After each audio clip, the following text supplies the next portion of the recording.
Well, Mina, the Bürgermeister, dear colleagues, dear students of the Mario Soares promotion, and dear alumni, because I know quite a number of alumni are also watching this, dear all who follow via camera remotely, I would like to warmly welcome you to this slightly special session on the founding of the college in 1949-1950. I have to immediately add that what we are now presenting you is a very small part of what we had originally planned for the 70-year anniversary of the college, because we had originally planned an exhibition in the foyer of the college, and still my colleagues from the Rector's office know that there are a few exhibits for this exhibition which are still stored in the Rector's office, which we found in the grenier of the college. So all this now will probably have to wait for the 75th anniversary, which will, of course, approach rather rapidly. So I personally also had the idea to write a little brochure about the history of the college, which is anyway a domain very close to my heart because I'm a historian by background. So historians are attracted by archives and old papers, and I can only say I would like to thank the director of the archives in Bruges, Mr. Jorg, very much for his support. Incidentally, I also think he has one of the nicest offices I've ever seen in my life. So when you have an opportunity in the archive building in the Burg to actually have a look, it's very impressive, but he is very helpful with the archive work. But I was not able to do everything I wanted to do because in March, as you know, the pandemic broke out and the archives were closed for, I think, 10 weeks. So there are a few gaps, but normally they should not distract too much from what I intend to say. I would also like immediately to add the origins of the college are marked by a very significant number of personalities who have played a role in this. And there is always a risk for any historian to actually give more credit, perhaps, than due to one set of personalities rather than another. So if I mention specific personalities repeatedly, and anyone thinks, well, but here he forgets that also X or Y has played a role, I would probably immediately agree that what I am going to present is far from totally comprehensive. But if one tells a story, one has to make a choice. And I'm reasonably confident that I've looked enough at the materials to have made at least a defensible choice, even if it's not a complete one. So let's first briefly consider 70 years is a round anniversary for the college. And we had even a discussion in the academic council whether we should perhaps have a public event of celebration. But then we thought, well, after all 70 years, why not also have done it at 65? Is there not a risk of a celebration fatigue? So the decision was we really will go for the big celebration in 75th and only have a small series of events perhaps for this year, which even became smaller then because of the COVID-19 situation. But I think it's a good thing for any institution to occasionally reflect back on its origins, because after all, the identity of any institution, as indeed of nations, is very much shaped by the origins, by certain factors which played a role at the origins. There is a certain past dependency also in institutions as regards initial choices made. And if one reflects upon those choices, it may also shed some light on what you are trying to do today in an institution. And besides the origins of the college, that's my view, is not only of historical interest. Because what we had in 1949-50, even it started a bit earlier in 1948, is a joining of a top-down dynamic, a dynamic coming from the European level, in particular from the European movements in Europe, which were looking for a new start after the catastrophe of the Second World War, with the involvement of quite a number of leading politicians at the time, but at the European level. So quite a bit of dynamic in the first post-war years in this respect. But then this top-down dynamic, which actually tried to reach down into society, was met by a bottom-up local dynamic here in Bruges. And today, quite often, one says that one of the problems of the European Union today is there is a lot of top-down attempts, but quite often it is not joined by an interest or by an engagement coming from the basis, from the local level, from the regional level. And here, in the case of the creation of the College of Europe, you had actually a very, very powerful link up between a top-down dynamic and a bottom-up dynamic. And it's part of the success story which I'm trying to present. And then you have here a case, in the case of the college, that you have high-minded inspiration of several intellectuals, also of citizens of Bruges, who really believed in the great ideas of creating a new Europe, of having a new start for this Europe devastated by the Second World War, for the second time devastated by a major war.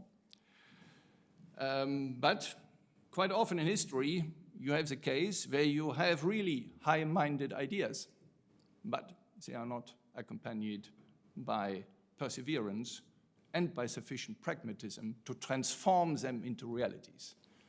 And in the case of the creation of the college, this as well worked, and surprisingly well. And thirdly, the creation of the college was very much carried by individuals and associations rather than governments. We are today very much used that much of the development of the European construction today is, and probably necessarily so, carried and pushed by governments.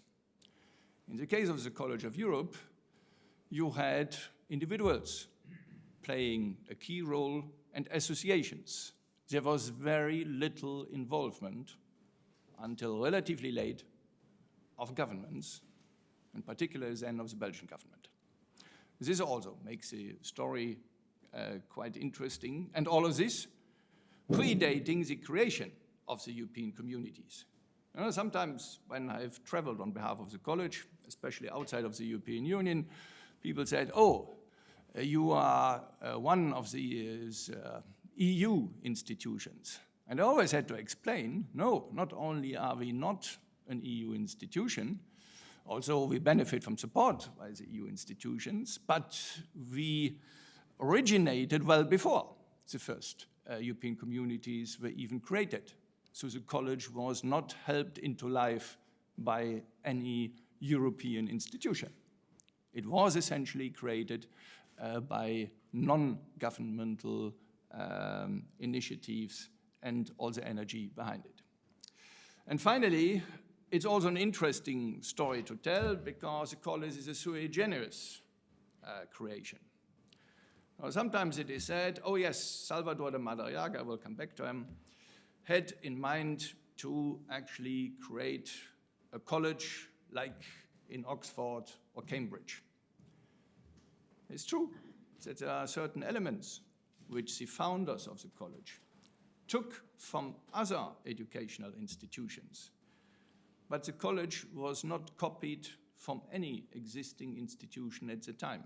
Several elements were borrowed from different models of education and put together in a highly original way and with a highly original purpose, with a European focus, which at the time in education didn't exist. So all this makes it an interesting story to tell, apart from the usefulness for each institution to think about its origins. I will take you a little bit back before the actual first steps of the creation of the college into the post-war situation. In the search for a new order of cooperation, integration, and peace in Europe after the disasters of the Second World War, quite a number of opinion leaders and also politicians said, we also have to look at education. We have to educate the younger generations in a different way in order to prevent this from happening again. It's very interesting that when the leaders of most of the European resistance movements met in Switzerland in 1944, these leaders of resistance movements, which were still fighting the Nazis in Europe in 1944, thought about how to make sure via education that the German youth of the future would not any longer be tempted by the totalitarian context as one has seen. So even in the Europe-minded resistance movements, education and action on the education side in a new Europe was in the air. However, at the same time, one has to say, education had always been very much a matter of competence and of approach and policy and tradition of each nation state. So there were some vague ideas around, one would need to do something on education, but in the first place, you had very entrenched national education systems. Most of the numerous movements militating for European unity after 1945 thought that it was of primary importance first to make progress on the political and economic reorganization of Europe. These were the immediate objectives. And education was recognized as an important domain, but the idea was, well, we first have to put into place a new political and economic organization, and then education afterwards can be considered for action on this basis. And therefore, it was not considered a particularly urgent domain for action, even by the European movements of the time. However, there was an important development in November 1947 when the International Committee of the Movements for European Unity, ICMEU, was created, which tried to bring into a common governing structure together these different European movements. And as part of the creation of this ICMEU, European culture was given a new weight. Political organization, economic organization, but also how to actually contribute to an increased awareness of Europeans of their common cultural roots.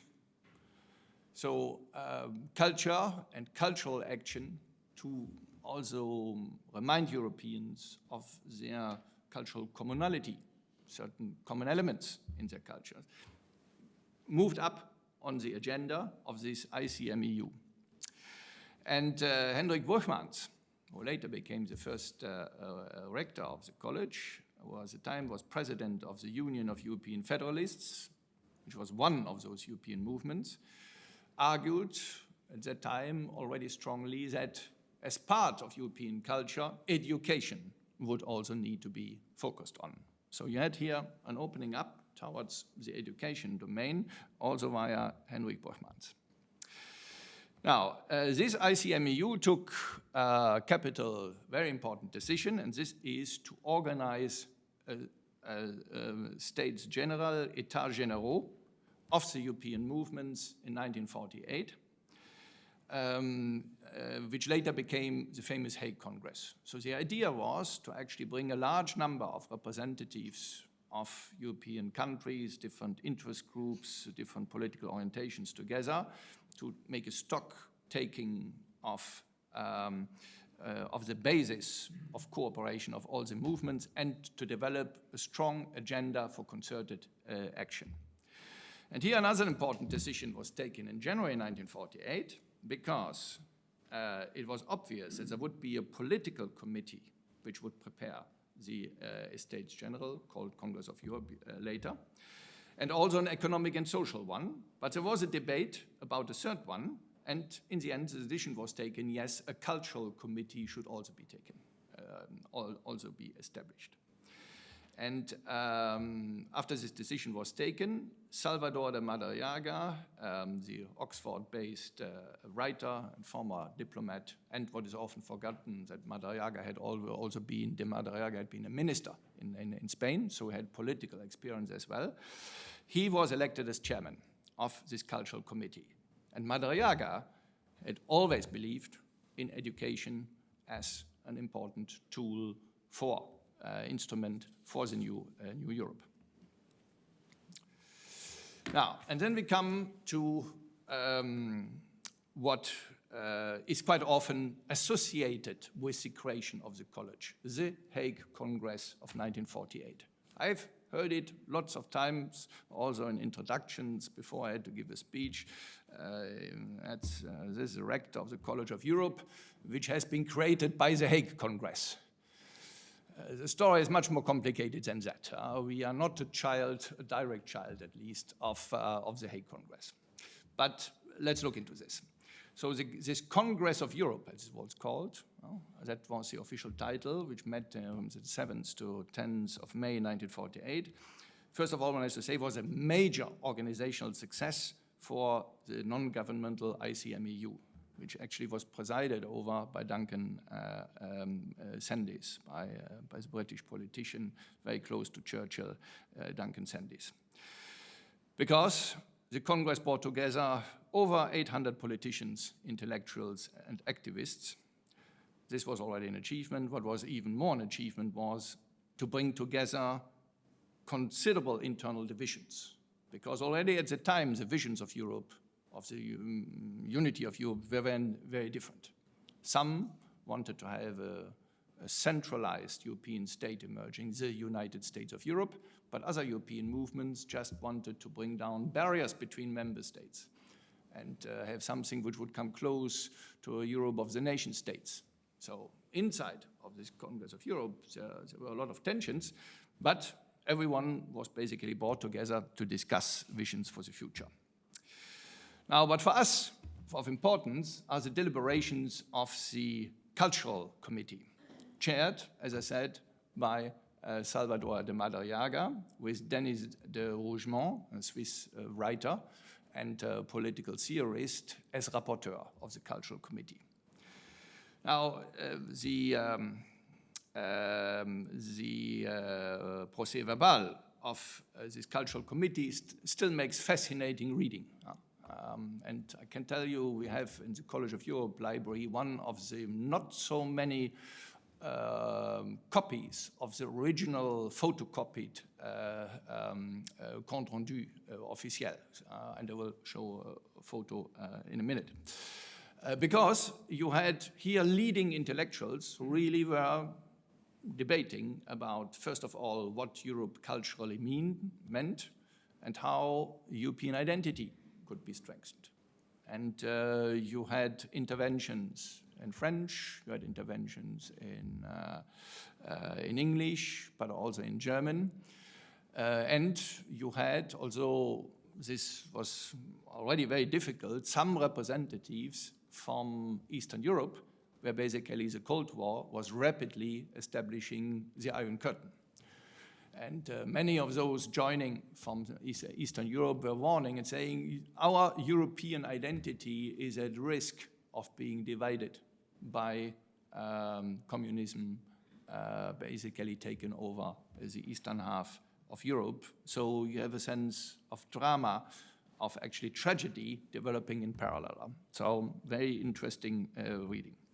Now, Madariaga, Denis de Rougemont, but also several other members of the Cultural Committee, such as Professor Stefan Glaser, Kenneth Lindsay, and the French professor Claire Saunier, all emphasized it's all fine about speaking about cultural identity and how to reinforce it, but ultimately in the longer term, we need also to act on education.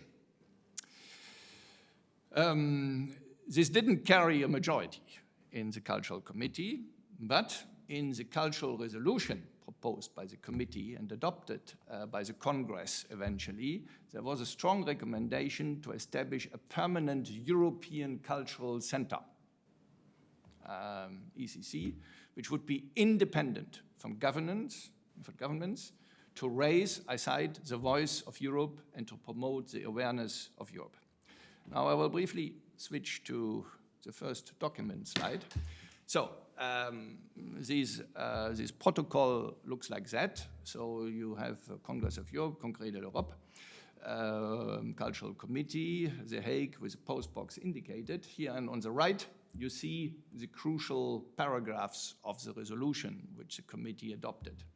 La création d'un organisme permanent qui aura notamment pour tâche d'étudier la constitution et les attributions d'un centre européen de la culture constitué en toute indépendance des contrôles gouvernementaux, etc., etc., with tasks for this Centre Européen de la Culture, which included to promote the common identity, the sentiment de la communauté européenne, through information initiatives, through meetings, I will not read it all out,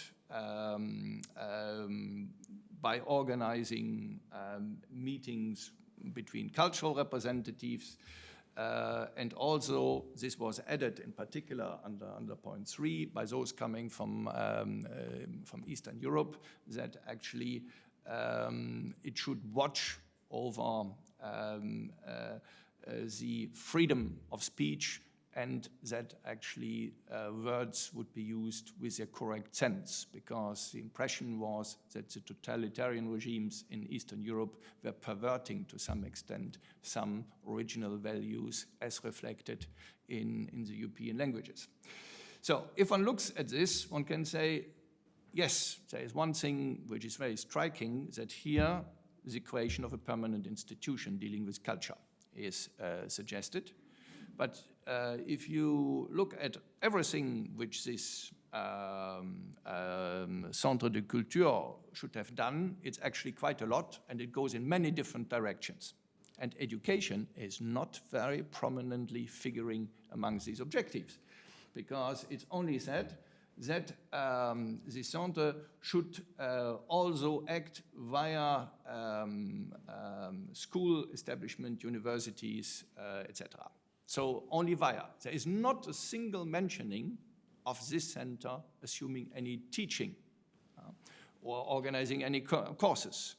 It should provide a framework to discuss, to exchange information, to bring people together, but it is not clearly designed here as an education institution.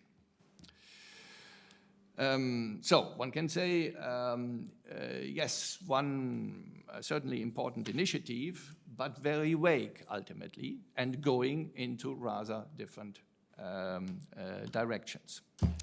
And here is where Bruges comes in for the first time, and very forcefully.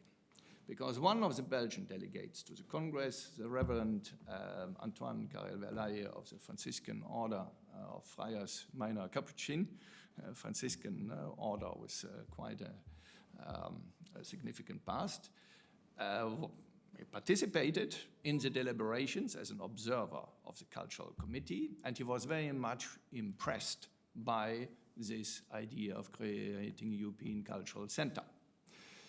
He immediately saw great potential for the city he was living in, and was immediately making in his mind a lot of connections. He was thinking that Bruges has never had a university in the past. He was thinking about Bruges having once been really a cultural center with outreach all across Europe. He was thinking that it was placed relatively in the middle of Europe.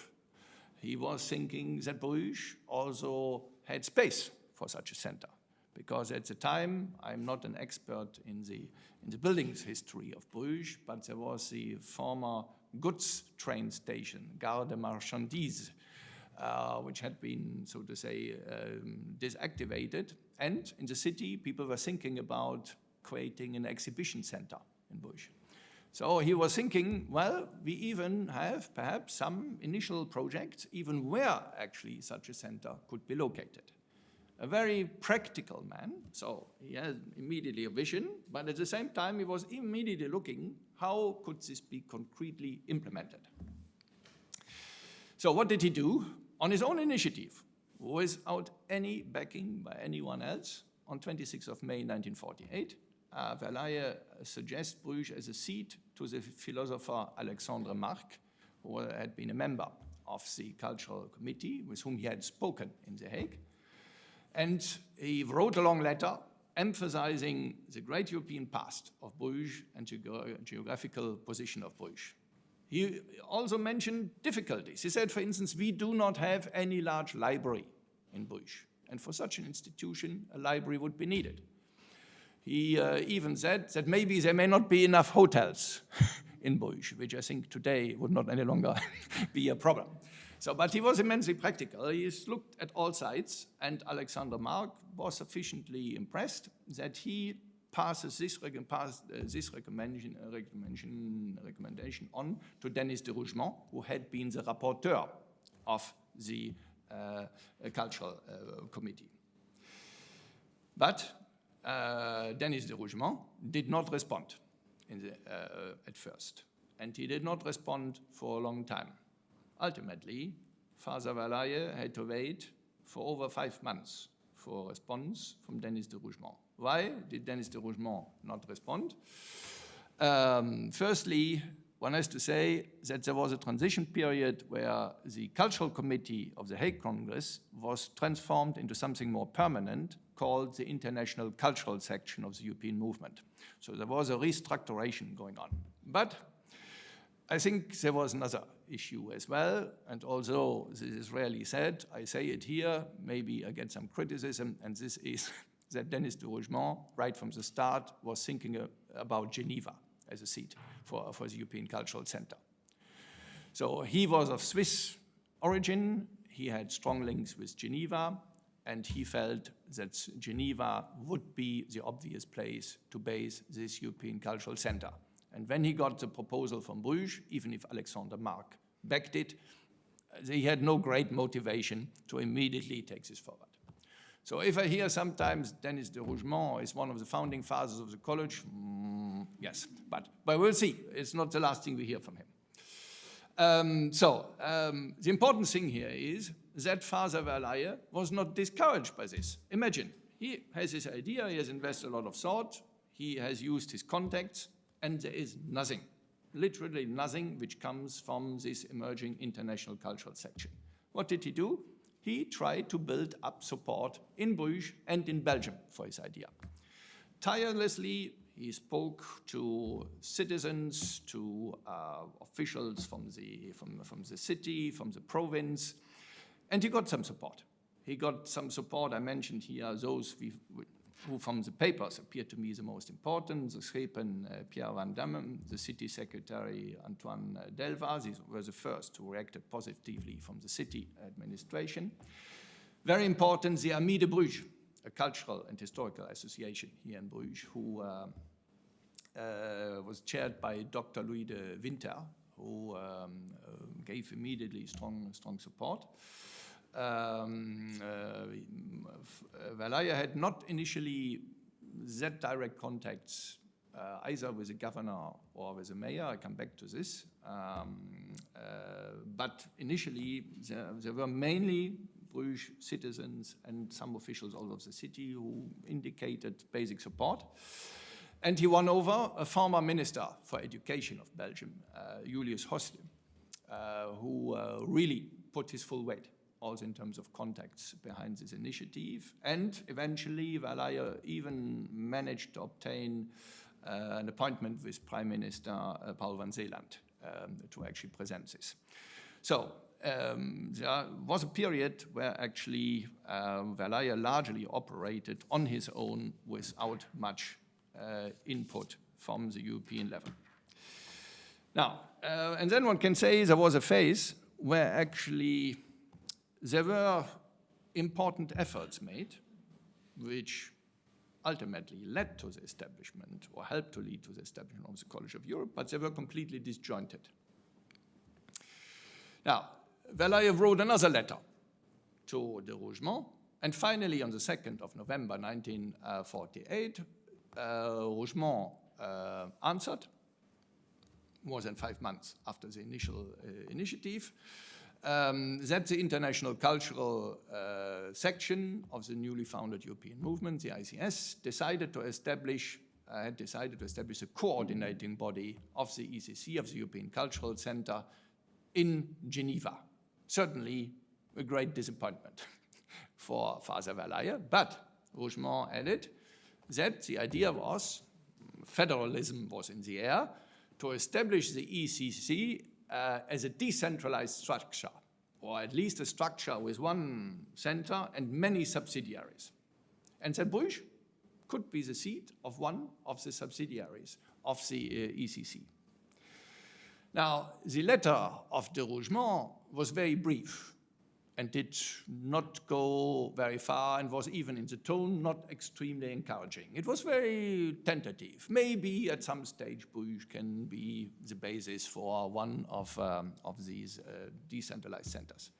What de Rougemont did not say is that the discussion in the ICS had already moved much further at the time, because the ICS had Madariaga as chairman. You remember, was already chairman of the Cultural Committee. And Madariaga really wanted to go much further than the original Hague Congress resolution. Having himself a university background, he was thinking about creating the first ever truly European university-level institution. And this is part of the ECC. So de Madariaga had supported the idea of having the Geneva Center as a coordinating instance, where also some of the meetings of the ICS would take place. But a university-level institution should be created somewhere else, and Madariaga's vision was that this should provide a truly European education, which at the time was quite revolutionary, because European studies as a discipline didn't exist. So you had largely nationally oriented university curricula. Of course, you had international relations courses, but the focus specifically on European challenges, on European issues, was not part of mainstream teaching anywhere. So here, considerable element of originality of de Madariaga right from the start. Now, the documents I've seen don't say whether Madariaga was immediately thinking about using the Bruges offer, about which he probably knew via de Rougemont. It is quite possible that de Madariaga, being himself based at Oxford, was actually thinking of creating such university-level institution, which from his perspective should follow a little bit the British college model in England, in the United Kingdom. In any case, here there was something happening at the European level, in the European movement, which was, of course, quite relevant, but in Bruges, no one knew about it. So on 19th of December 1948, the tireless Father Verlaine, with the support of the Bruges citizen, organized a press conference here in Bruges, where they presented the city of Bruges as a seat for at least a section of the European Cultural Center. But the project they presented was still more oriented towards a center for rencontres internationaux. It's conferences with the exchanges between experts, etc. So there was no education, teaching element in what they proposed in December 1948, because this was not even officially on the agenda of the ICS. Now, in the meantime, Madariaga really wanted to make progress with this idea, And one thing he was sure about, he didn't want to base this in Geneva, because he felt that it should be based in a more historic city and place. So at a meeting of the ICS in London on the 4th and 5th January 1949, Madariaga presented an outline of his project of a European university institution for young experts to be trained in European affairs, and he proposes at the same time Bruges as a seat. So it seems that in the meantime he had really given much consideration to actually the historic credentials of Bruges as a seat for such an institution. He was also influenced by the fact that Bruges should have had a university and had not got it in the past. So he probably felt there was an empty space to be filled, and that Bruges would really be a very good place in a European historical and cultural perspective. Very interesting is that Madariaga did not here just want to copy the British colleges. It is always said, well, Madariaga came with this idea, Oxford, Cambridge colleges, and just wanted to apply this. No, because what he wanted this university to focus upon is the training of young experts. So he didn't want to provide a bachelor degree and a master's degree and doctoral studies, but he wanted young Europeans having already a study background and to prepare them for ultimately positions of responsibility in European cooperation. Because Madariaga thought that this was an institution emanating from the European movement, which was aiming to create the United States of Europe. And therefore, the students attending this university should not just study Europe, but prepared for action. And this was also something which was really at variance with the Oxford and Cambridge logic. So yes, he took over some ideas that the students should live together with professors, that the students should be taught in a very interactive way, etc. But there was right from the start a focus on preparing young Europeans for responsibilities in cross-border cooperation. And this, at the time, one can say, also was quite far-reaching and innovative. Now, I didn't find neither in the city archives nor in our archives at the college any indication when actually the ideas of Madariaga reached the local supporters here in Bruges. So my best guess is that it happened between 5 and 15th January 1949. This put an end to this period of really totally disjointed efforts at the European and at the Bruges level. After Madariaga had got the support of the ICS, he wanted immediately to seek a direct access to Bruges. And here, poor Father Verlaye was left a little bit outside. I think it took a long time for actually a personal link being established between Father Verlaye and Salvador de Madariaga. My best guess is, from the documents, that it was Julius Hoste who had established a link between Madariaga and the governor of West Flanders, Peter van Utrieve Didewalle, your father, to present the project and enlist support in Bruges. So Madariaga wasted very little time after the meeting. Probably it was done by phone, that actually he rang Hoste and said, "Can you help me? I now want to discuss this with the authorities in Bruges." And the governor responded immediately very positively and invited Madariaga over for a meeting. And he took also care of informing and inviting the mayor, Victor van Hoostenbergen. Now, this was all done in a great rush. So it was fixed in a few days, probably by telephone. And I just would like to show a document from the city archives, which, So that is a note which actually was established by the Kabinett van de Burgemeester, Meddeling aan het college. And it is interesting that even the name of Madariaga was spelled in different ways. So this shows it was all done on the phone. So first it was spelled Mandringa, then it was corrected to Madriaga, but in any case, it shows it was all done in a haste. And I think from the documents that the mayor was not very pleased because he had not been put into the light before. He just received a phone call from the governor saying, oh, tomorrow there is this man coming from the International Cultural Section.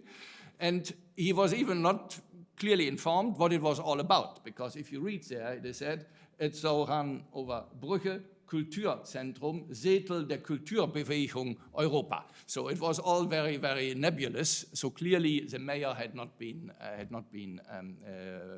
prepared.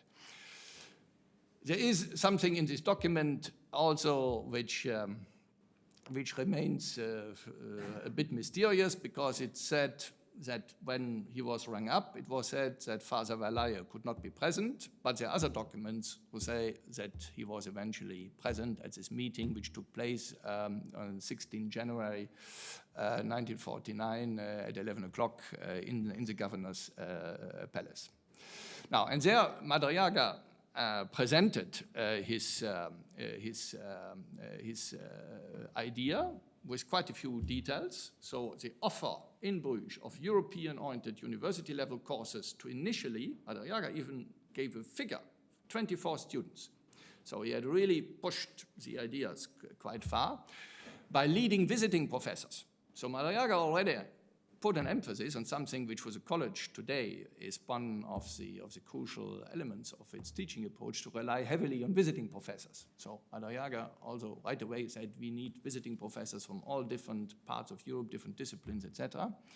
And he put a major emphasis on the students living and working together as young Europeans here in Brugge. Perhaps he pushed it a little bit far by actually developing the image that they should live together like monks in a monastery, which probably pleased Father Verlaye, I don't know. But in any case, the idea was that they would share everything and that the intensity of the day-and-day living together would be part of the specificity and ultimately the success of the institution. So this was very well received generally. There were very complimentary remarks you can find in the papers, especially from the governor. The mayor did not say no, but was also not enthusiastic. And it's quite clear, I think, that he, being a very experienced mayor, because he had become mayor in 1926, and I think in 1924, and he stayed a mayor until 1956, so 32 years of being a mayor. Then probably you know everything inside out. And probably one thing I think maybe our mayor would immediately agree with is these are the finances of the city. And I, with my, well, not perfect Flemish, I read quite a few city council protocols of the time. And there were a lot of financial challenges at the time. For instance, in this year in particular, 20 million Belgian francs was needed for the port of Zeebrugge. And there were a lot of criticism about the state of the canals.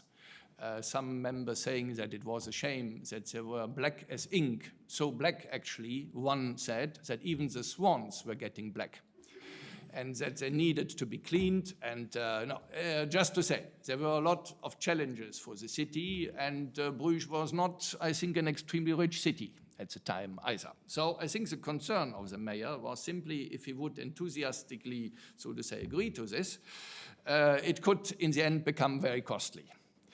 And I think he was wise in a sense, because Madariaga said funding will not be an issue. You just fund the beginnings here in the city, basically he said, and big American foundations will step in and fund all the rest. Now, I know of quite a few of my academic colleagues who keep dreaming from big foundations funding the research projects. It is not always, I think, that easy, and it was certainly not that probable that suddenly big sponsors would appear for this. So the mayor said more reflection time would be needed. But the overall response was positive enough that a local committee was created on the 25th of January 1949 for the establishment of what then was called the university section of the European Cultural Center in Bruges.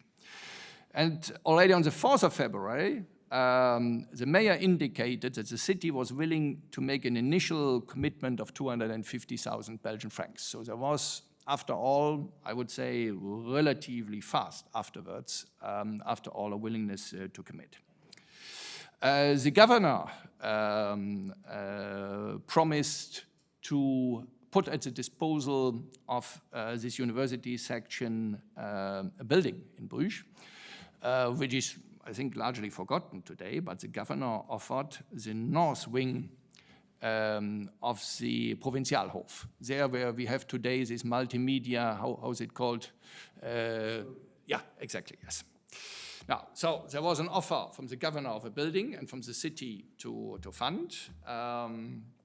This was enough to actually, for the university section committee, this was a local committee, to actually produce a brochure which would formally present to the Congress of the European Movement in Brussels, end of February, Bruges as a city willing to host this university section. Incidentally, the money was still very short, and it was actually Dr. de Winter who funded this brochure out of his own pocket. I will just show the front page of this brochure. So you had, well, of course, one of the key symbols of the city on the front page. Interesting is that the brochure was in 4 languages. So you had English, French, Dutch, of course, but also German. Now, of course, German is one of the official languages of Belgium, but one has to say that Madariaga had always emphasized it's particularly important that this institution invests in the education of the Germans because of what happened. So I think Madariaga himself also pushed towards immediately, including also via the language, an appeal and outreach to actually Germany, so apart from this being an official language. And you see here on the right, reference to the part of the government palace to be put at the disposal of the European Cultural Center. So at that time, it was clear that the offer of the governor should be accepted. Now, so this moved into a relatively concrete direction, and this was firmed up on the 1st of March 1949 when a delegation of the International Cultural Section, headed by Madariaga, was received in Bruges by the mayor and the governor together, with the city then formally agreeing, in view of a preparatory session already in autumn of the same year, to provide a building and a subsidy to be supplemented by financial support from the Belgian state. The mayor was quite clever, because he said, yeah, the city will give that, and maybe even more, but on condition that also the Belgian state will step in, which left a little bit of a door open in case that if the Belgian state would not also contribute a subsidy, that maybe one could reduce this. Very interesting is that for the first time on this 1st of March 1949, the term College of Europe was for the first time mentioned in a meeting here in Bruges.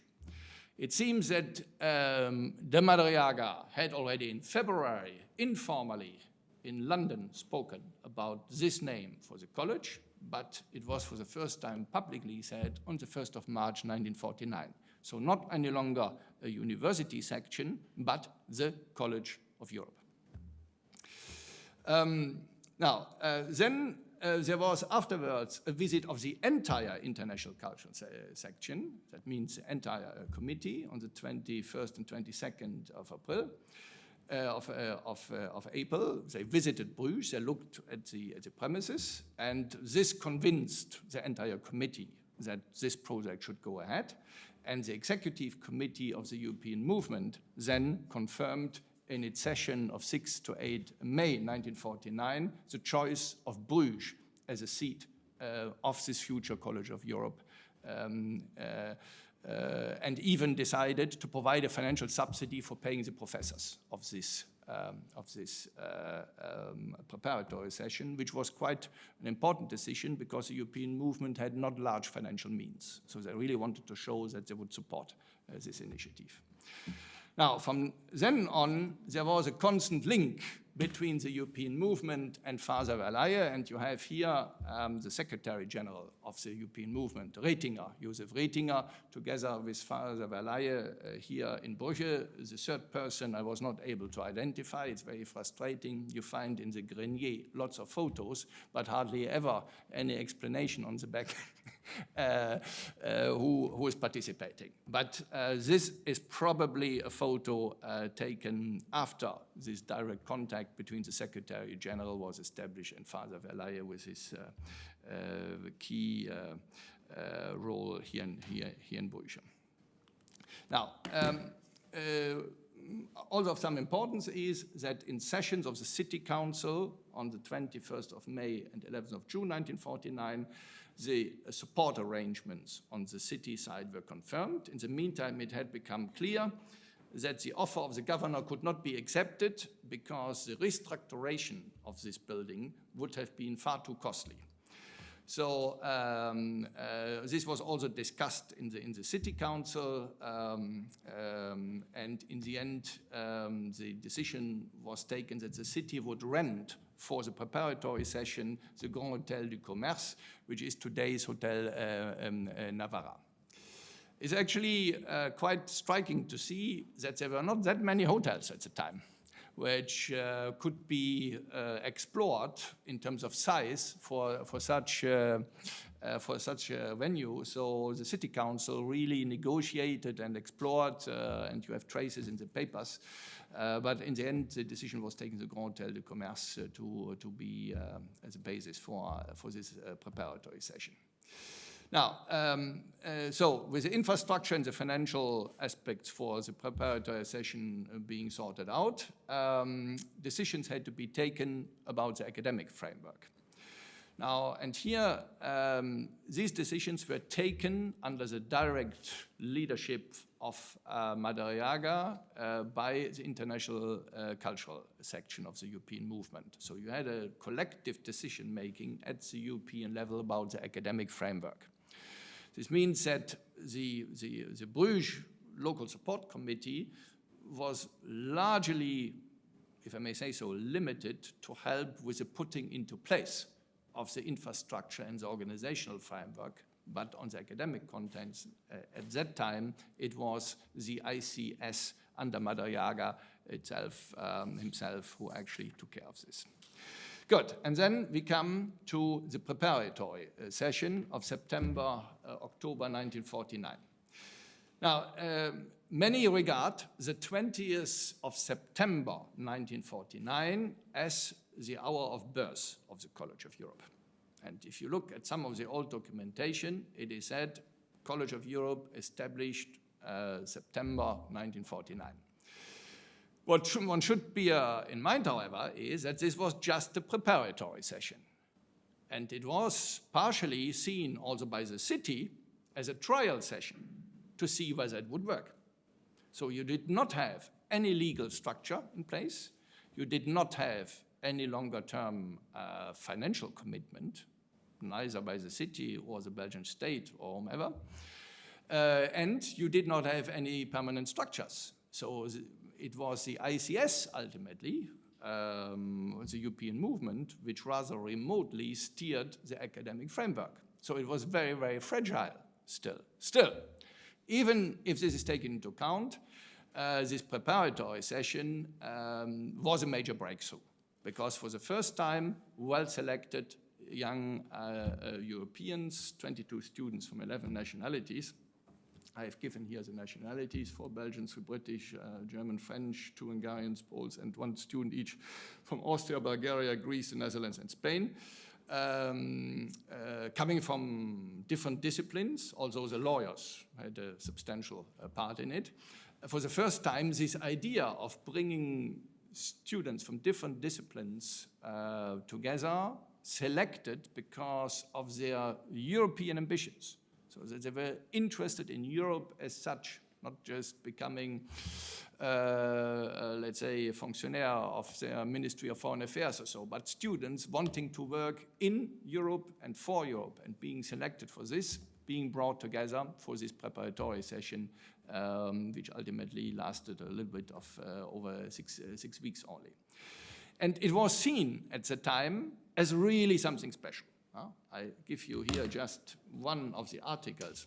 At the college, we have newspaper clippings about the origins of the college. And there is a file like that of old newspaper articles just looking at the opening of this preparatory session in Bruges. Newspapers, French, Dutch.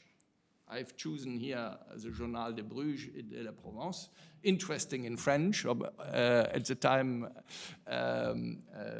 fondé in 1837, and very affirmative. Le Collège d'Europe est né hier à Bruges. So from the publicity point of view, this was a huge success. It was a very limited number of students. It was only a relatively short period of courses, but the attention everywhere in Europe, even in Italy, I have some articles from Italy, was saying, here, something new is happening in the postgraduate, in education, in European education. Also there were some senior political participation on the Belgian side. If you see in the paper that the mayor specifically welcomed Van Covelard, President de la Chambre. And so for the first time also you had senior Belgian political representation at an event related to the creation of the college. So quite a breakthrough for the establishment of the college, but nothing permanent yet. It could still all have failed. One should bear this in mind. What was taught in these 6 weeks? The international visiting faculty, which included Brugmans and Madariaga, focused on European history, law, and culture. But there were also quite a number of cross-cutting themes addressed in the teaching, like the evolution of ideologies in Europe, fundamental rights, the development of fundamental rights in Europe, and the look at what can be identified as common traditions of l'esprit européen, of the European spirit. Very interdisciplinary, but trying to look at Europe in a common way. Now, interesting is that at the end of this period, the decision was taken to actually let the evaluation of the whole preparatory session being done by a student, Jean Bachelot. So rather than having Madariaga or Brugmans or someone else drawing up the report, it was felt one of those students who participated should tell us in conjunction with his other fellow students whether this is something valuable. And well, there was a bit of help from Professor Van Effenterre and Karl Verleihe, because they designed a questionnaire which other students had also to answer. But in the end, the students were enthusiastic about the formula. And they came out and said, well, this multidisciplinary European orientation they found most enriching, and they were very positive also about the living and working together. So they said it was an excellent experience, and the students strongly advocated to expand this formula. They made a number of suggestions: widening of the curriculum, more individual research. Apparently, they got more teaching than time to do research at the time. And that's something we hear also at the college today very much. They wanted specific preparation for careers. So you could almost say there was already the idea that this future college should provide careers service and support. The appointment of a rector. So they were missing, apparently, a rector because everything was done by this ICS, which met in London or in Geneva. So they never saw, actually, the leadership of this structure, which they found a bit strange. And they advocated single rooms, which means that apparently they had to share rooms in the hotel. I think the students today would very much agree with what the predecessors advocated. And the creation of a cercle des anciens. So the very important Association des anciens du collège of today can ultimately a little bit be traced back to the recommendations of these first students of the preparatory session. So now, with this positive evaluation, there were a lot of things still to be done to arrive at a permanent institution. What were the primary challenges? I've tried to regroup them here. Although there had been wide reporting about this preparatory session, the support of the college at the political level was very limited at the time. So one of the challenges was, how can you widen the support across Europe for this institution to be created, that it doesn't stay just an annex of the European movement, of the cultural section of the European movement. Now, and here a breakthrough was achieved with, at the time of the European Conference of Culture in Lausanne, which was held in 1949, which was presided over by the Madariaga, and he surely helped a lot with what happens there, because an evaluation of the College of Europe project was put on the agenda of this pan-European Conference of Culture. And the evaluation done by the college project was very, very positive. So in the light of what the students had said about the experience, in the light of what several intellectuals, of course, Madariaga included, said, it was decided that this should actually be recommended forcefully to governments for support. And this in view of a first regular session of the College of Europe in November 1950. So in less than a year afterwards. And these conclusions of the European Conference of Culture really allowed the project to reaching now the top level of politicians interested in Europe in the process of European unification. So it was after December 1949 that the leading politicians really started to come in and to endorse the project. I give just a few names: Paul-Henri Spaak, Churchill, de Gasperi, Ramadier, and others. So the spotlight fell on the College of Europe. These politicians were not all in power at the time, but they carried a lot of reputation. And when we inaugurated the Winston Churchill Room here at the college, we had invited the grandson of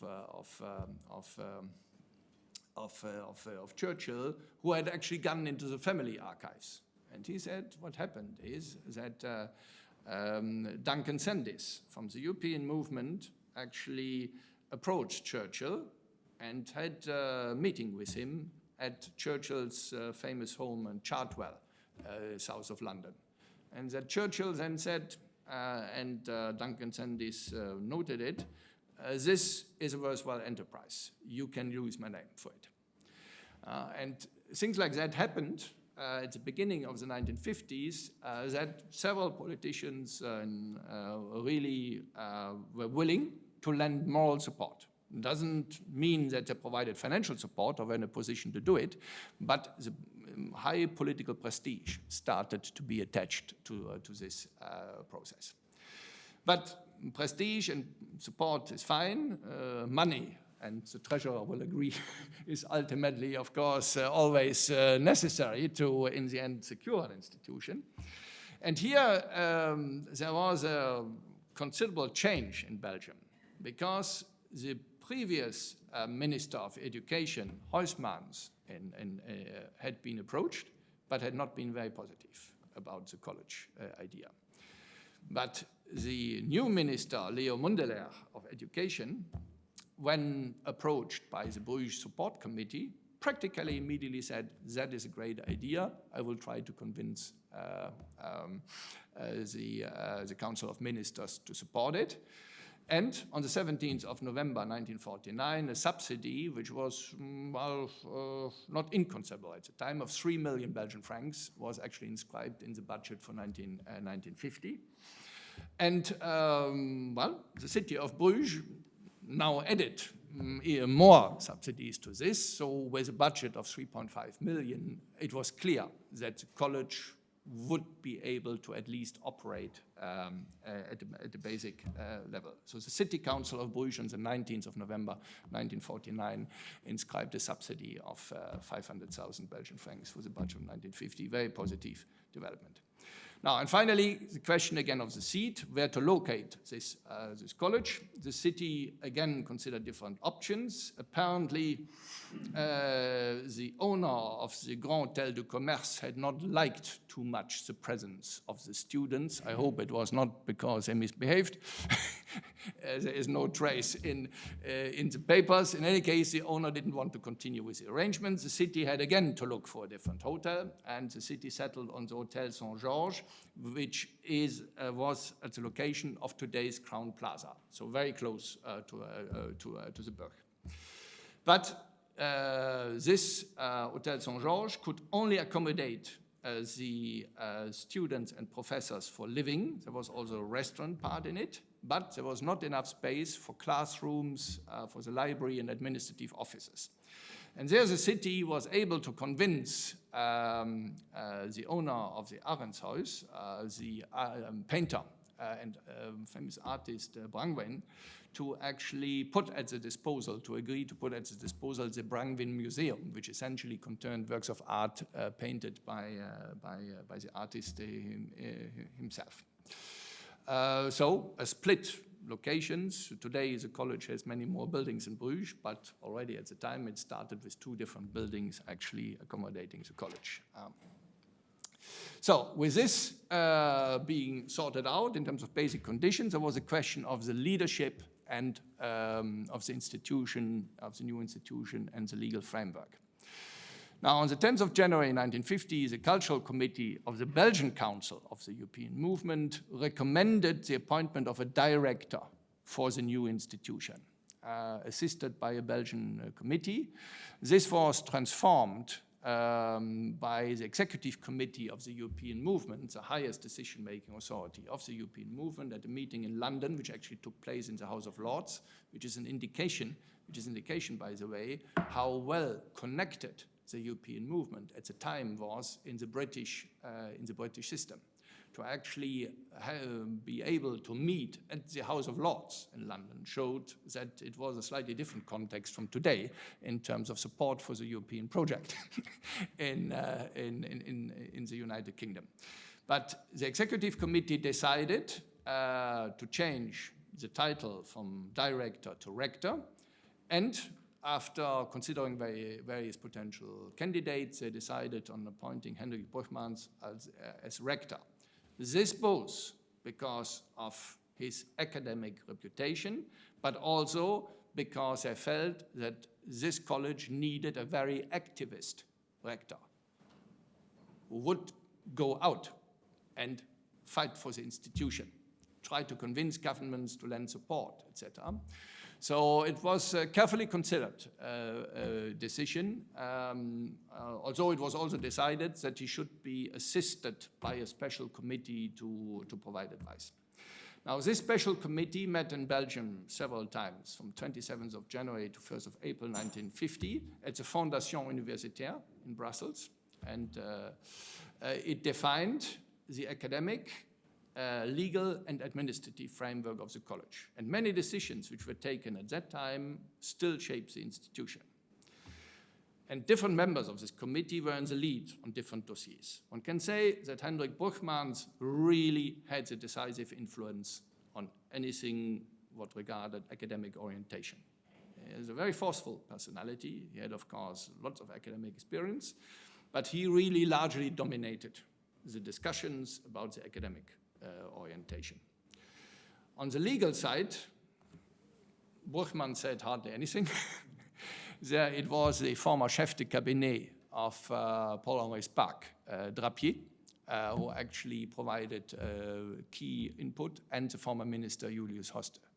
So they recommended the establishment of a private public utility foundation with an administrative council consisting for the major part of politicians linked to the European movement and several academics as well.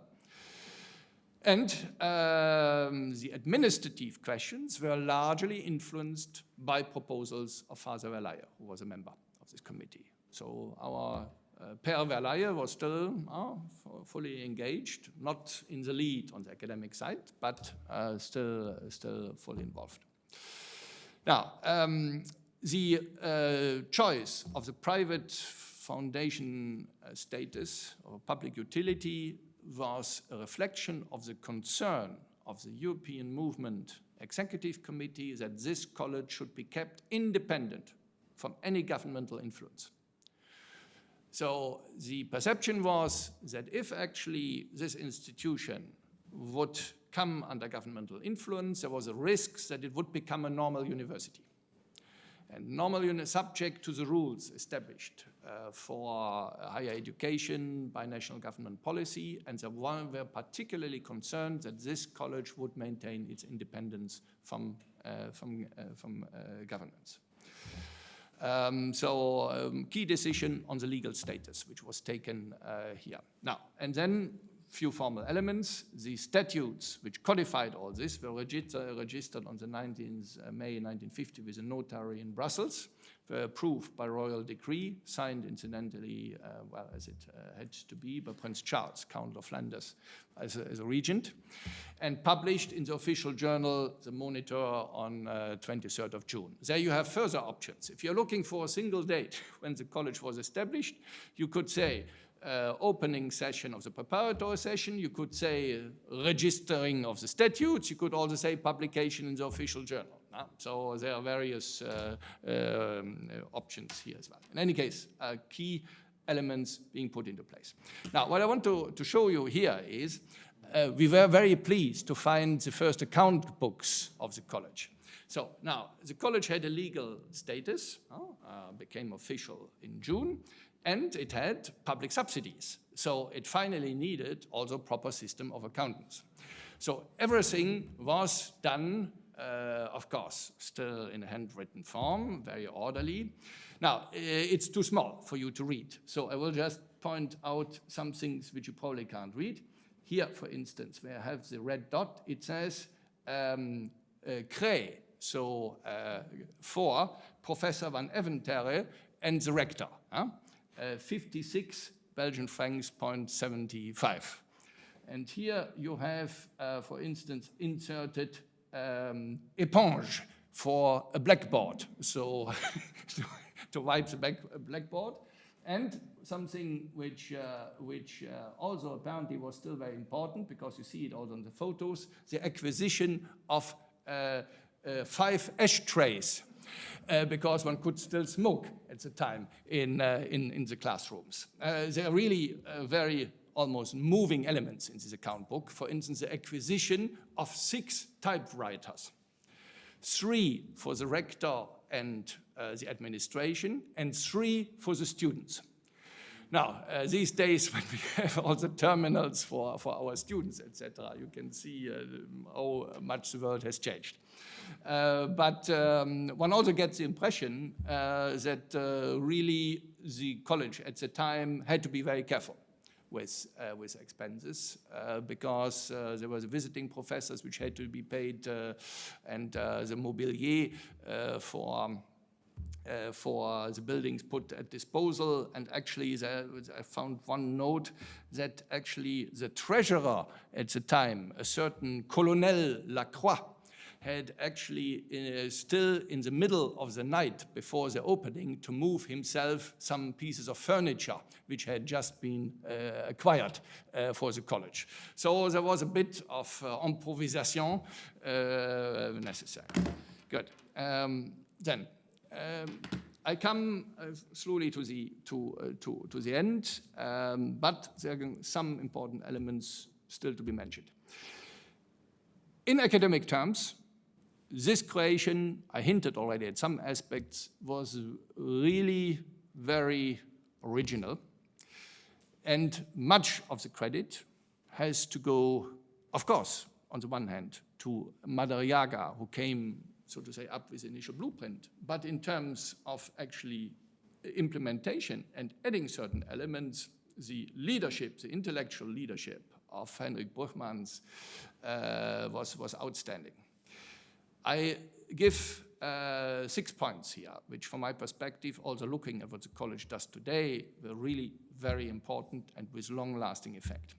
First, the distinct and highly innovative focus on European studies as such. There were at the time, 1949, 1950, no specifically European-focused study courses anywhere in Europe. As I said, you had some courses, of course, on international relations or international history, but Europe was not focused on in the national curricula. And here, new young institutions specific focus on Europe. Then a combination of different disciplinary approaches. So one wanted to bring together in the teaching, in the approach, perspectives from law, from history, from sociology, from political theory, etc., and in a sense force the students to consider all these different disciplines to better understand the challenges of Europe, and not to be forgotten, in 2 languages, because the college adopted, and Brugmans was also crucial in this respect, the language regime of the Council of Europe, English and French, for this new institution, and it was felt that the languages would not only be instruments of the career of the students, useful for them to know the languages, but that it would mean also to force them to think differently, because that was a point which also Madariaga had emphasized. A different language is a different way of thinking.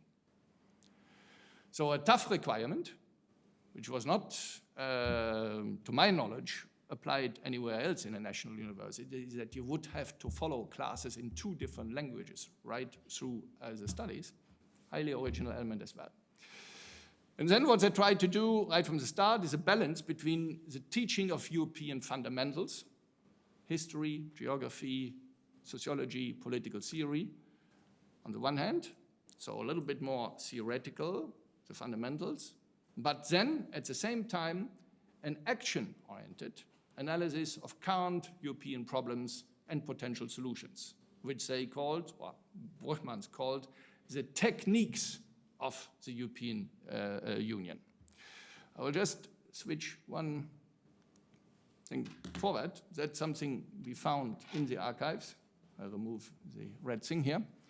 So this is with last-minute changes, probably from the hand of Brugmans himself, the blueprint for the first annual program, because before it was actually printed to be submitted to the consultative assembly of the Council of Europe to enlist support. And you can see, first term, the European potential, its extensions and limits. So you have a section on geography and then one on history. That's part of the fundamentals, so that students understand some fundamental aspects affecting the whole of the Europe in geographical terms, but also in historic terms.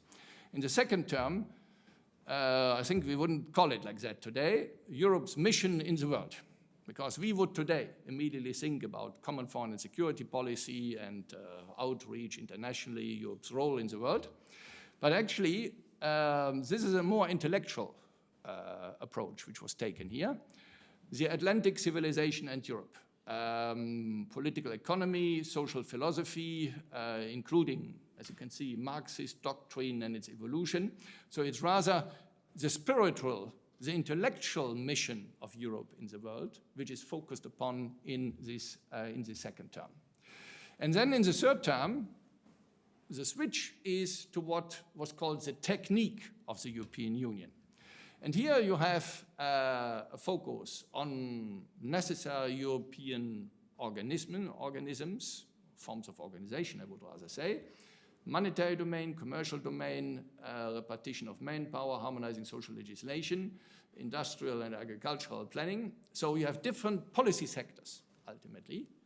And the idea here was to analyze the current situation and say how Europe could develop further in order to bring resources and potential together. So that's the action orientation in the third term.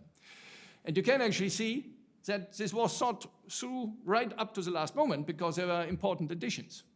This was probably drafted around June, July 1950. And you can see A has been added at the last minute, military domain. Outbreak of the Korean War in June 1950. Build-up of NATO in the heightening Cold War situation. So Brugmans and whoever worked with him, probably also Madariaga, felt the military dimension cannot be left out any longer. Europe needs also to look at this. And at the end, you have overseas relations. Relations between Europe and other parts of the world, which we probably would have thought should have been in the second term, perhaps Europe's mission in the world, but in any case, you can see there is a logic, there is a strong logic in the program. Fundamentals, but then also connect this with action needs, with action possibilities.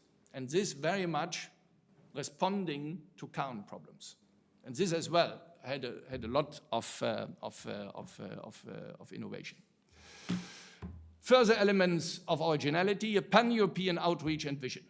It was said right from the start that this is the College of Europe, East and West, North and South.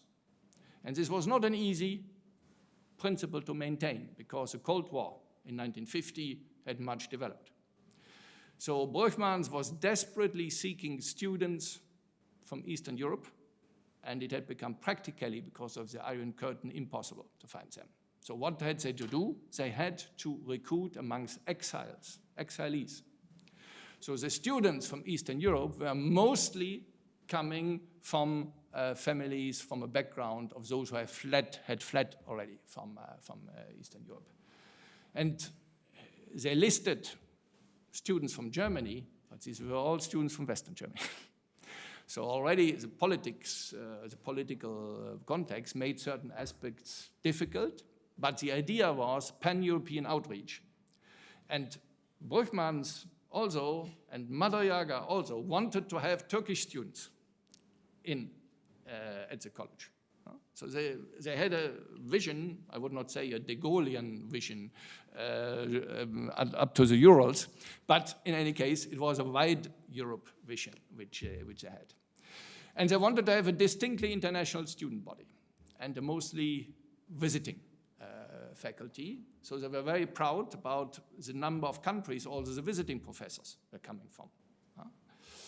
And of course, as already indicated, a strong emphasis on students living and working together. So I think these 6 points were the key points of the original formula, and these are still, I would say, very much present at the College of Europe today.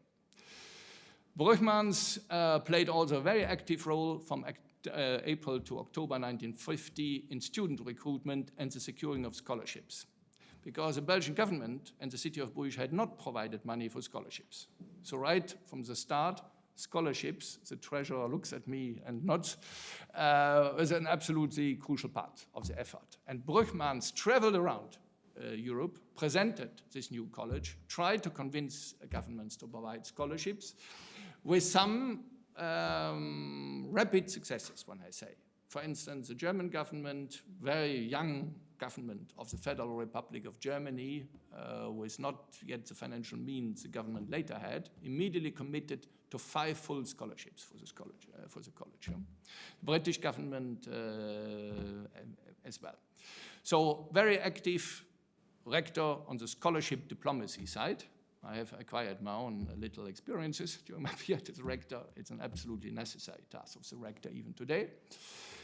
But Brugmans could only do this because there was someone taking care of the day-to-day administration. And this, who was it? Father Verleihe. He worked as administrateur délégué, sometimes day and night, to sort out all the administrative issues, whereas Brugmans, now I'm a little bit nasty, gave the big speeches. So Father Verleihe put everything together, the furniture, the accountant books, etc., whereas, but well, the rector had to do it, so it's not to criticize them, but just to explain how it sometimes works. Okay, so then we come to the final stage of the development, to this founding of the college, 12th of October 1950, solemn opening in the Gothic chamber of the Burg of the first regular academic year, the Saint-Exupéry promotion, where Madariaga gave a brilliant speech, and not on the most modest side, because he said, today we have the 12th of October. There's another important 12th of October, 12th of October 1492, when America was discovered. And he said Columbus was on a galleon, and the college is a ship of the future, which will discover the new Europe. So I'm not sure that I could have gone away with such an image, but Madariaga was a brilliant speaker, and apparently everyone was enchanted, and I also have a photo of this.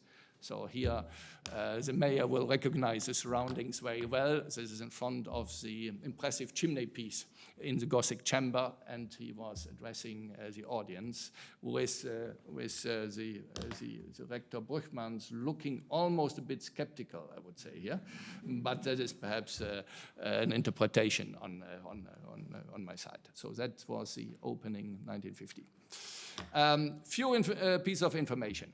35 students from 14 different nationalities. I've listed them here. I will not go through the different nationalities, but important, I think, is you have from Croatia, you have from Turkey, so clearly a wider Europe understanding, and even one student from the US. And this was also of importance to Madariaga and Brugmans, because I think it's difficult today to imagine how present the US were in Western Europe at that time. Because you had the Marshall Plan, you had the buildup of the Cold War, US troops were stationed for the security of Western Europe everywhere. So the Americans, much more than today, I think were simply considered part of Western Europe in a certain sense. So basically they had decided, and yes, the US also belong in a sense to our education formula. It's important that these young Americans have a chance to also understand Europe in view of the importance of our relations with US. So when we introduced this cooperation with the Fletcher School in the US, I was also thinking, well, the founding fathers would not have disapproved of having a special link with an American institution on the education side. And selection criteria, the students had to be very good. They had all to have to complete an already degree, but they had to show in the interviews the intention to devote themselves to the international life of Europe. How the selection bodies tested this, I don't know, but you can see the orientation. So they were looking for students willing to dedicate, I would almost say, their life and career to Europe, and that they should be chosen essentially also on this basis. The faculty, there was a director of studies appointed, Professor Henri van Effenter of the University of Caen, and one part-time professor for each major discipline: history, geography, law, political economy, social philosophy, and 34 visiting professors. So the major part of the professorial core of the faculty were visiting professors, as initially thought. Now, the lectures and seminars, it's interesting from the timetable point of view. Our students are watching, I think, partially remote from their rooms. So it was a different timetable, I have to say, because there were lectures and seminars normally only in the morning from Monday to Saturday. At the college, we sometimes have even things on Sundays. In Natolin more often and on other campus and here in Bruges, but the timetable with over 5,000 hours of teaching each year is simply extremely stretched in terms of the slots. So basically this has completely changed. So afternoons and evenings at the time, what luxury was free generally, but the students had to prepare what was defined in the study rules in vague terms, an adequate thesis. An adequate thesis, and this had to be maintained in a discussion, which means it had to be defended. So that is something, for instance, which in the accreditation of the master programs here in Flanders has again become a major point of checking whether master theses are actually defended, not only written and examined by professors, but defended. So this was already there this year. But the students were also expected to participate in special events as well as internal political and social clubs as a college, where they should exchange between staff and students. And let's not forget, the students and the full or part-time professors, including the rector, were living together in the St. George Hotel at the time. So there were ample possibilities, I think, for exchange round the clock, nearly. Students and academic staff were also served food in the restaurant in the St. George Hotel. And here, well, I'm sorry to apologize to our current students. It is not any longer the case that we can afford that the students are served by waiters in white gloves. So this has changed a little bit. So it's a different type of buffet service. And lectures were taking place in the Brangwyn Museum. Very curious, these were the rooms where also the paintings of the museum were actually hanging. And I saw some letters of students who said they were actually occasionally distracted by the paintings and were looking more at the paintings than at the professor. I have two photos here. That is teaching in a museum. You see the paintings in the Brangwyn Museum. A professor standing at the cathedra, so as it should be. What you don't see here is the dress code seemed to have been very, very strict because all male students were wearing ties or even papillons. So in the classroom, this has changed a little bit as well. And the professors, of course, as well. And here you have a photo of the rector, Bruchmann, standing in the middle. I was not able to identify the gentleman to the right, who is at the focus clearly of attention, could be a political figure. You see Father Verleihe, administrateur délégué, watching, I think, with satisfaction about his creation and that it is doing well in front of the Hotel St. George, which was a home of the students and of the staff at the time. Final thing to mention, there were no exams. It may surprise you, but for the first few years at the college, there were no exams. So students got attendance certificates, but they didn't have to actually pass any exams. This was felt non-satisfactory. So in 1954, actually proper exams were actually introduced, which also shows that the institution had to develop. Good, so this brings the historical coverage to an end. Now, what I would just like to do at the end is to say, to whom goes the credit for this unique creation? And, well, one can certainly identify several. One thing is for sure, the college would not have come into existence without the impetus provided by the European movements of the post-war period. So without large numbers of intellectuals, politicians, and citizens saying we need a new Europe and we need to engage for this new Europe, the context would not have existed out of which the inspiring stimulus came for creating such an institution. I would say, without Father Verlaine, the institution would also not have come into existence, but he was not entirely alone. If he would not have found support by Bruges citizens, and quite a number of them, Amis de Bruges, certain people from the city council, right from the start, he could have become discouraged, especially as he didn't get any positive response from de Rougemont to his letters. But ultimately, he drove the initiative on the Bruges side, and as we have seen, he worked tirelessly for the college even afterwards. He showed also great flexibility, because he at first thought about a cultural center for international meetings. The idea of a university-type institution was originally not on his agenda, but when he saw that there was a potential, he adapted, and he fully supported it. So also a flexible man, very perseverant, very pragmatic. Without Salvador de Madariaga as well, the college would not have seen the existence, because what had been done at the movement level so far was just to create a center in Geneva, but with anything concrete being in there for Bruges. It was Madariaga's idea that a university-level institution with a completely new approach should be created, and to make the link with the Bruges offer. He as well was not acting entirely alone. Without support in the ICS, in his committee, he wouldn't have been able to go forward.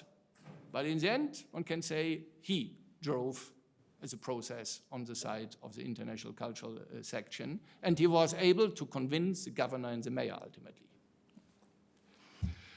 And then, without the support, first of the province on the governor's side, and later, and much more so, by the city, by the mayor, who was initially prudent, but later fully backed the initiative, without also the willingness of the city council in financially difficult times to invest in this institution, the college would not have seen the light of the day. So if one looks at these 4 points, one can say that the college is a son of the city in at least 2 of these points, because of Father Verlaine's role and the citizens who backed him, and because of the role of the local authorities, both the province of West Flanders and, as I said, in particular the city later. So, Mr. Mayor, this is the city's child to a considerable extent. I cannot leave any doubt about this. One also has to say that the college would have had a much less successful and promising start in 1949-50 without the leadership of Hendrik Borchmans, because he did a lot to bring out the new academic innovative substance. He fought for it, he put it into place. He was a true academic leader at the time. It would also had considerable difficulties to survive without the financial support of the Belgian government. The 3 million Belgian francs inscribed in the budget in 1950 puts the college financially on a much more secure foot. It may have seen the existence, it had started as a regular institution without it, but for the city it would have been nearly impossible to put the same amount of money, so it would have been very shaky beginning without the Belgian government support. And the leading politicians, Spark, Churchill, de Gasperi, etc., also played their role. They did not actively push the process, but they were willing to come out in public for this initiative and help to secure a favorable, supportive public opinion. They also raised attention for this college which actually convinced young Europeans to say, hey, if this institution is what it is, what Churchill supports, what Spark supports, etc., that is interesting to look at. So basically, the putting on the map, the politicians played a role. But last, not least, we can say without students wanting to be pioneers of this European education, and without having ambitions for their lives and careers in a European context, the college would also not have flourished. So there were students who, in this very difficult post-war years, were thinking, oh, this is something maybe completely new, but it tempts me.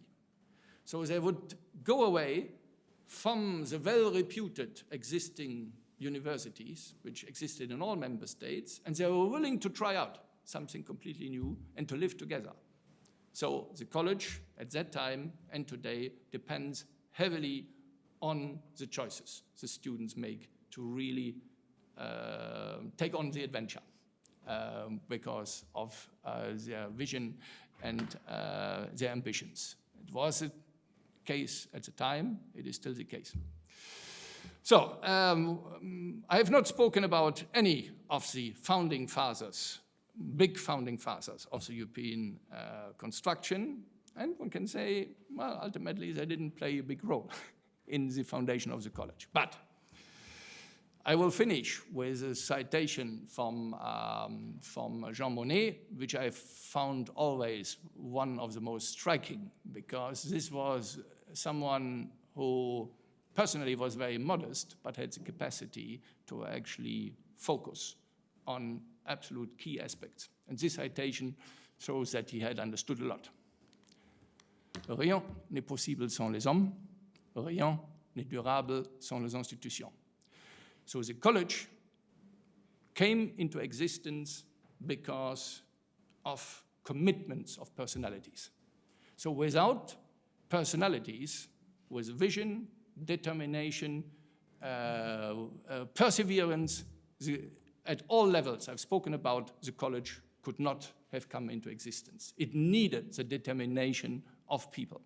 So ultimately, to make things possible, we depend on people.